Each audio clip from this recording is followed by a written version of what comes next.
রমজানের আমল হলো ইফতারের দোয়া পড়া।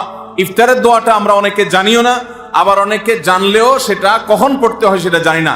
ইফতারের শুরুতে বিসমিল্লাহ বলে ইফতার শুরু করতে হবে, ইফতার করা শেষ এরপরে দোয়া পড়তে হবে।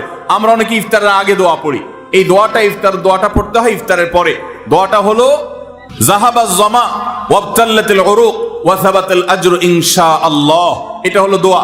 যাহাবাজ জামা মানে হলো আমার পিপাসা দূর হয়ে গেল, ওয়াবতাল্লাতিল উরুক আমি ইফতার করার মাধ্যমে প্রশান্ত হয়েছে, আমার শিরা উপশিরাগুলো সবগুলো সিক্ত হয়েছে, ওয়া সাবাতাল আজরু ইনশাআল্লাহ, এবং এই রোজার বিনিময় আল্লাহর কাছে সাব্যস্ত হলো ইনশাআল্লাহ। এই দোয়া পাঠ করা সুন্নাহ। তাহলে ইফতারের পর আমরা এই দোয়া পড়বো, যাহাবাজ জামা ওয়াবতাল্লাতিল উরুক ওয়া সাবাতাল আজরু ইনশাআল্লাহ। এটা হলো রমজানের আমল, ইফতারের দোয়া পড়া। ইফতার এবং সাহারি উভয়টাতে খেজুর খাওয়া এটা সুন্নাহ।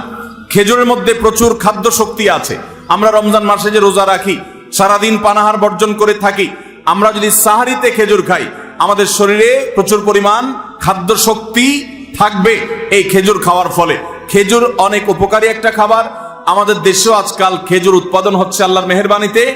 এই খেজুর ইফতারিতে নবী করিম সাল্লাল্লাহু আলাইহি সাল্লাম আধা পাকা আধা কাঁচা খেজুর, যেটা যে অর্ধেক পেকেছে অর্ধেক কাঁচা, সেগুলো তিনি পছন্দ করতেন। সেটা না পাওয়া গেলে সাধারণ খেজুর এটা দিয়ে ইফতার